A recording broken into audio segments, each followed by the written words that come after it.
Hello, and welcome back to Brubacher and Beyond. We hope you enjoyed the first part of our ConExpo discussion, and on this episode, we are going to resume and continue where we left off last. So, Andy, Brady brought up a great point here, and something that you deal with every day, with all the technicians and the in-house repairs and the fixes that we have.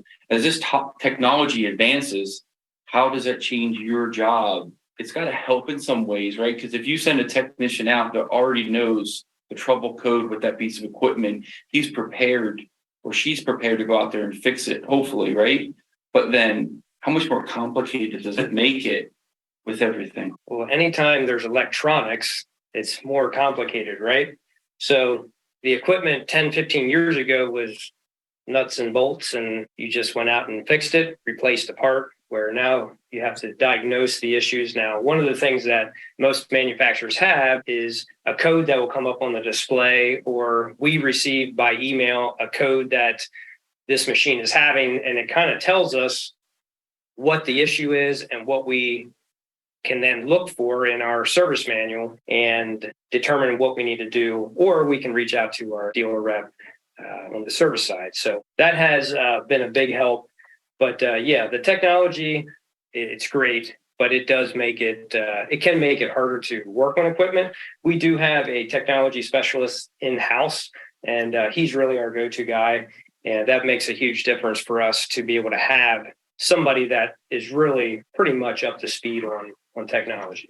Yeah, the other thing I would add around that area is one of those out of our group of technicians, we have one person who specializes in that electronics, electrical, software type area.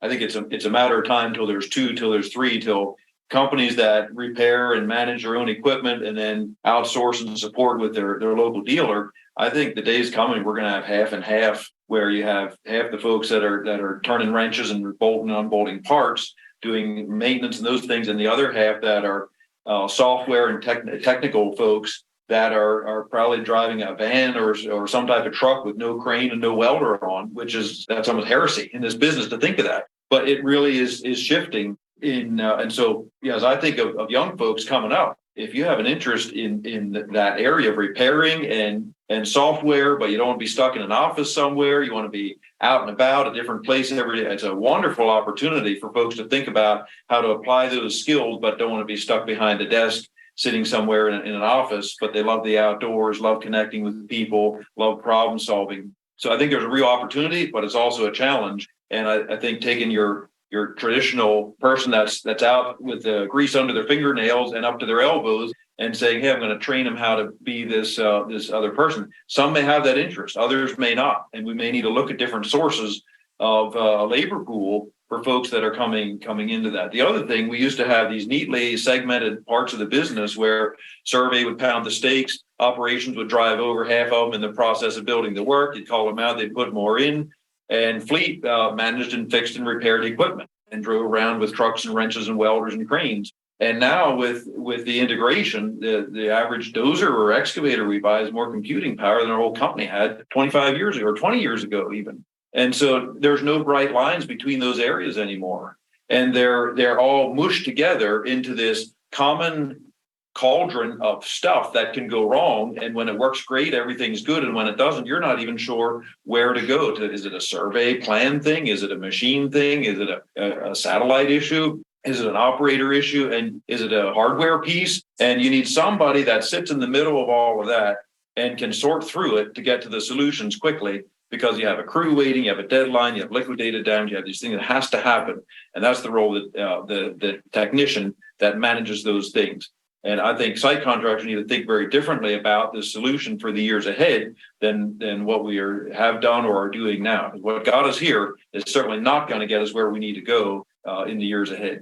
And in this relationship, as being the manufacturer's rep, you look through ConExpo as a different lens than we do, right? So you're there to educate and build relationships. And I'm going to say probably to help your customers make the right decision on purchasing the right equipment. And we're there looking for support. But if you had to give some advice to a contractor that's going to ConExpo, Pat, what advice would you give them from your lens? Go with an open mind, go wanting to learn, and kind of going off what Andy said on his first trip there. It's so massive. I've been there many times, worked the show. You almost can't see it all if you want to see it in depth. So you kind of almost have to go into it with a plan and say, I want to go to the Komatsu booth, the deer booth, the cat booth, the case. These are who I want to see. I absolutely want to see these and see what they have to offer and talk in depth and have a plan of attack that way to see what's new out there. What do they have versus what they have over here? And why does this manufacturer do this? And why does this one over here think this is the better way and do it this way? And kind of have that plan and that open-mindedness to go find the solutions from the different manufacturers and how they're doing things. Because we're all doing similar things. We're just all doing it a little bit different way and how we have decided that's the right route to go for the brand. So the brand or the dealer. So I think that's the best route is you almost have to have a plan of here are the things I want to see. And I've got to go find those. And then if you have extra time, fill in from there, or as you're bouncing to a different booth or a different section of the show, you might find something interesting in between, but you almost can't see it all if you want to get in depth and see what is available, where you're going to look. So Brady, in 2026, do I schedule an appointment with you and your company? Would you recommend? Or do I just walk around and then just pop into a booth? Or what would be your recommendation? If there's people that you definitely want to see and talk to and link up with, I would recommend scheduling an appointment. The place is so large, and I will even speak from this year when I was there. I had several clients out there, and I got a couple different phone calls or texts from clients. Hey, I'm at the deer booth, and I was a mile away. So because I may have been checking in on other things. Yeah. So it's definitely important to plan. I agree with what Pat said as far as don't try to plan too much. Plan on some target, people that you want to see or manufacturers that you want to see, and then use that in between time to, have your eyes open and mind open to see, well, what's this thing over here? I never saw that before. Maybe that's a solution for me, that sort of thing. But you're not going to have as good a takeaway or value if you just do a very slight overview and try to hit a bunch of booths versus selecting a few that you're going to invest some time in. Jason, what would you recommend for a contractor should be thinking about when they go to ConExpo? I would say pick your targets, the must visit places.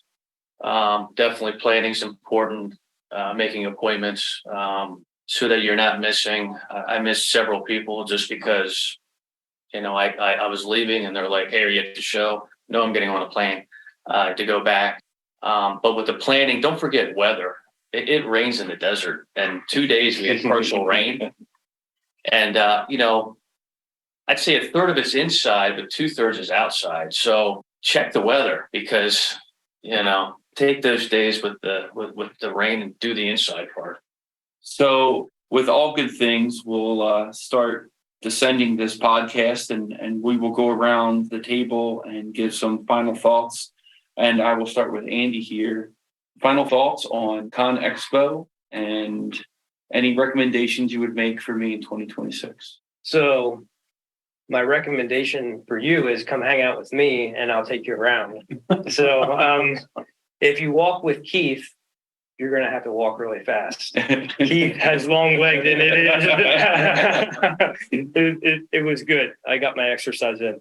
No, I think for me, for somebody going to ConExpo, it's like I said before. Now that I've been there, I kind of know, but you don't know until you go. So it's that you get there, okay, I probably should have taken a little bit more time and just looked at what's out there and try to come up with a better game plan. But to go into it and have a couple ideas, Keith challenged me with what are a couple things that you want to take away from ConExpo? And I went and I kind of had an idea and I walked away with, I was a little overwhelmed. There was just a lot of things to look at, and I wanted to see as much as I could. So second time around, I would like to take my time, plan my visits to different booths. Of course, there will be Komatsu, Cat, and John Deere that I will probably spend a lot of time with while I'm there. But yeah, just taking your time and see what the best practices are. What's the new technology? What's the new up and coming things? Thank you for that. And Jason, I'll ask the question a little bit different to you since you've been there multiple times. Do you go there to get any training? Or what do you go to ConExpo for? It might be mandatory, but I mean, what value do you get out of it? I've been going for 20 years, and every 3 years it changes. But one thing that's consistent, I go there to talk to the product managers the very first morning when it's not that crowded and get the inside, knowledge of all the new innovations and the equipment, because there's new equipment that they don't tell us about. They just don't want to let the cat out of the bag. So my goal is, to talk to those knowledgeable folks. They were part of the development of the new equipment and the changes. And, they have, a thought process, what they wanted to do, and you can learn a lot. So there's new things revealed that not everybody knows, and they wait for ConExpo to do this. Very sneaky, very sneaky. Alan, your recap thoughts on ConExpo, but I'm interested to see from your perspective of estimating, relaying efficiencies to customers. What did you take out of ConExpo? And next time in 2026, when you go, what are you looking forward to? Yeah, so it's interesting being out there, and I used the term overwhelming before. And yes, it's overwhelming, just everything that is out there. It's not just equipment. I mean, I kind of joked the day I was out there, and Andy and I were walking past a booth that was advertising chains and chain binders. So it goes down to every nitty gritty thing that goes into construction. But even the number of equipment manufacturers that are represented there, some of which I had never even heard of. And I used to think myself as kind of an equipment junkie, and maybe that's fallen by the wayside over the years. But to kind of tie that into sales and estimating, it's encouraging to me as someone who's kind of responsible for making sure that we get work and who wants to work with clients who are only bidding out projects to maybe 3-4 contractors at the most. And so it's encouraging to me to see, we're kind of in the same boat with how we work with our equipment dealers and manufacturers. I mean, we've chosen 3 who we give a large majority of our business with, and we're not going out to every Joe Schmo who makes equipment and slaps a sticker on the side and bidding out to them every time that we need a new piece. And so that's kind of my tie-in from ConExpo and equipment to how that relates to sales and estimating, and seeing the value in the relationships that we've built there with our dealers over the years. As far as advice for future participants, definitely go in with an open mind. If you're able to plan for more than one day, because again, 8 hours is not a lot of time to see that much area. Don't just go in to ooh and ah, so to speak. And that's not the mentality that I went in with, but it's not going to be real productive use of your time if that's all you're going to do. But think about how you can integrate new equipment or software or tooling or anything else into your business or into your department or whatever it might be to improve productivity, and profitability, of course, is important for the sustainability of the business. Of course, on the flip side, you might walk away and say, yeah, there's some pretty neat stuff doing, but we're actually doing a pretty good job. And maybe we do have a pretty good handle on where technology's at. And we just want to embrace where it is and really look forward to and plan ahead for what's coming at us here in a few years. So that's kind of my couple-minute synopsis of my experience. And I see that spectrum on 2 parts. You can be a small company, owner, operator, and be on it and be in it and live it. Or you can be a large company and have multiple departments or a key personnel to do that. From my perspective, it's the companies in the middle that really need to keep up with the technology and don't let it pass you by. Yep. So, Brady, what would you recommend someone new coming into ConExpo in 26 do? And then just a wrap up from your perspective too, what do you anticipate getting out of ConExpo when you go?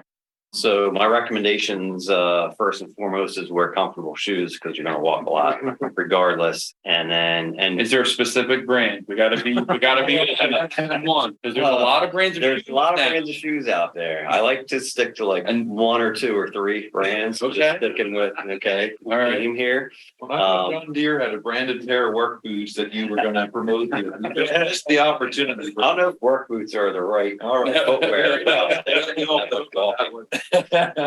But yeah, going there with a plan, kind of to echo because I agree with what everybody has said there.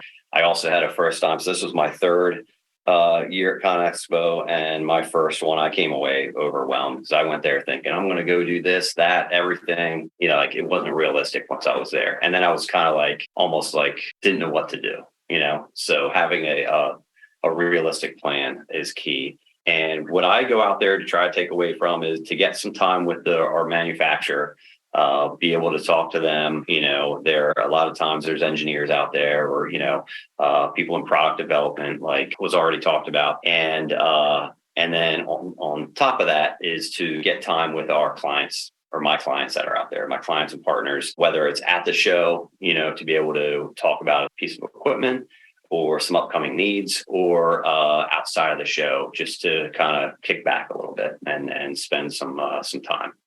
I'll leave the last manufacturer brand rep, give you the floor for your synopsis of what I should do in 2026, and also what do you take out of ConExpo? Okay. Yeah. No pressure, right? I'm No pressure, not at all.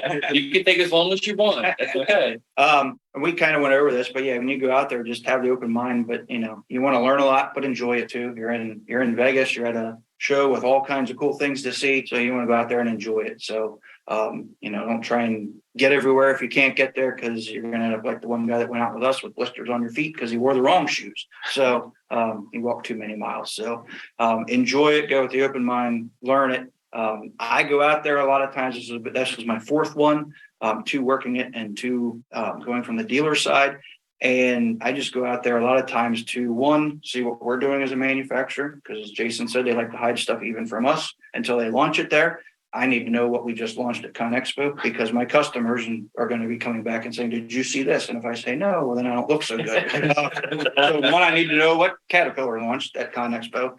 2, I want to see what everybody else did, because obviously we're getting along in this room, but we all compete against each other. So I want to know what they're doing different and what we're doing, and be able to talk to intelligently about, well, yeah, they do it this way. This is what we do our way. So kind of need to know what the other manufacturers and the competition is doing, same as a contractor would do on their side. So I want to know both sides of it, so I know how to attack, or not attack, but talk about our strengths versus what they're selling as a strength. So it's kind of the things I always try and get out of ConExpo. Thank you for that. I will say, with all the discussion, I did take some notes here. Shoes are a definite. I'll make sure my Apple Watch is charged so I can get my steps. But what I'm taking away from all of you, one of the big keys is the relationships. I think each one of you and each one of your manufacturers brings certain expertise or differences in the market, and it's really about the relationships that I look forward to building when I go out there. But with that, though, I will leave it to Keith to land this plane as it's coming down.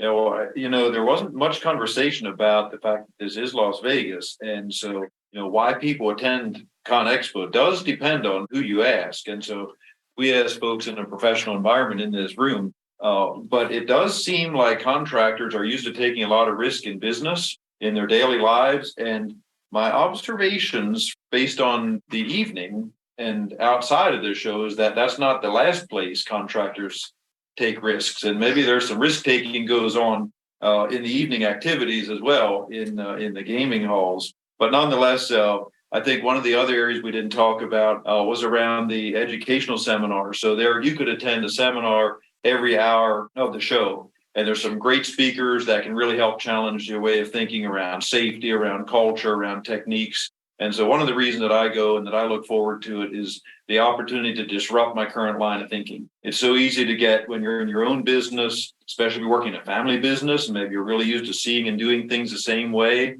It's really easy to get insulated And so it's an opportunity to get to intentionally disrupt your line of thinking. And you realize there's people out there making money with almost any type of tool, almost any type of brand. And even if it's backwards or even if it's different than we do it, but somebody is out there making a living doing it. And you got to pick your strategy, keep growing it, keep being challenged. And I think that's really what separates folks, whether it's at an equipment manufacturer level, whether it's at the dealer level, whether it's at the contractor level, is what are we good at? What's our strength? And how do we capitalize on that? And then how do I keep challenging myself? How do we keep challenging ourselves to continue learning, growing, and trying something that's going to push us a bit? And even at the individual level, those same qualities and traits of understanding your strengths, working within them, and challenging yourself to grow is what brings about professional growth, and it brings about relational growth, brings about personal growth as well. So I think that's the theme that I hope we can take away from this, is that playing on our strengths, capitalizing on that, building relationships, and challenging ourselves to the things that are new, that are helpful to us. And not everything that's new is helpful. So again, you got to know your strength. Where's my niche? Because there's so many new things. You got to sort through what's actually helpful. But it's a real blessing to be here with fine folks, my coworkers, as well as our dealer friends that help support what we do, and the many others whom you represent. There's other trucks and tools and things that we buy from other folks that have an important part to play in our business being successful. And just we are very grateful for our friends at Komatsu, at Cleveland Brothers, at Groff Tractor and Equipment, and those whom they represent here in this room today. Great support resources that help align with what we're doing and support what we're doing without getting worried about whose mechanics are doing that and how do we help support each other. It goes a long way, and it's a privilege to spend time here together. Thanks for joining the Brubacher and Beyond podcast. We're committed to continuing to find ways to make the industry more uncommonly refreshing, and that's our goal here. And we're glad that you helped us gain a window into what that looks like beyond the Brubacher walls. Thanks. You're welcome. Thank you. Thank you.